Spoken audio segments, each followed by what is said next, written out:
పాటలు పెట్టుకొని చక్కగా డ్యాన్సులు వేస్తూ ఉంటాము. మనం చేసేటటువంటి ప్రతి పండుగలో ఒక మెసేజ్ ఉంటుందన్నమాట. ఆ మెసేజ్ మనకు తెలియాల్సిన అవసరము ఎంతైనా ఉంది. పూర్వము భట్టు నరసింహ అనే ఒక రాజు చోళ దేశాన్ని పరిపాలించేవాడు.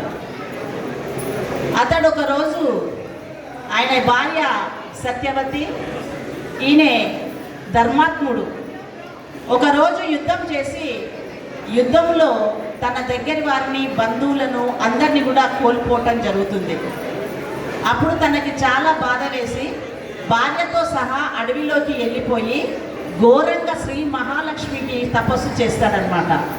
అప్పుడు మహాలక్ష్మి ప్రత్యక్షమై నీకు ఏమి కావాలి అని అడిగినప్పుడు నీవే నా కడుపులో ఒక కూతురులాగా పుట్టాలి అని కోరుకోవటం జరుగుతుందన్నమాట. ఆమెనే శ్రీ మహాలక్ష్మి గౌరమ్మ రూపంలో వాళ్ళకి బిడ్డలాగా పుట్టడం జరుగుతుంది. అప్పుడు అందరూ ఆ దేశపు ప్రజలు సంతోషించి మీరు ఎప్పుడు కూడా ఎటువంటి అనారోగ్యాలకు లోను కాకుండా బతుకమ్మ ఎల్లకాలము బ్రతికి చక్కటి పరిపాలనని అందించమని కోరుతారనమాట. అప్పటి నుండి మనము గౌరమ్మను ఒక దేవతలాగా మనము అంటే ప్రతి పండుగ ప్రతి దేవుణ్ణి మనము పూలతో పూజిస్తే ఈ బ్రతుకమ్మ పండుగకు మాత్రము పూలనే మనము పూజించడం అనేది జరుగుతుందన్నమాట. ఇది చాలా ప్రకృతికి, ఇది ఆడవాళ్ళ పండుగ అంటే దానికి తంగేడు పువ్వుకు ఎక్కువ ప్రాధాన్యత ఇస్తాము మనము. ఈ గౌరమ్మ కూడా చనిపోయి తర్వాత ఒక తంగేడుగా ఒక వనంలో వెలుస్తుంది అనమాట.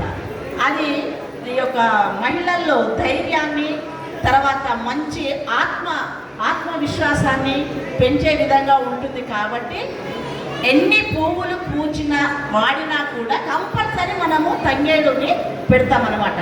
ఆ ఎల్లో కలర్ అనేది మహిళలకు ప్రతీక, ఆ గౌరమ్మకు ప్రతీక. మనం అందుకే పసుపుతో గౌరమ్మ చేస్తాం, ఎల్లో కలర్. కాబట్టి ఆ గౌరమ్మని పెట్టుకొని మనం పువ్వులతో ఈ కాలంలో దొరికే అన్ని పువ్వులను వరుసగా పేరుస్తూ గౌరమ్మని చేసి 9 రోజులు మనం ఈ యొక్క పండుగను జరుపుకుంటాం.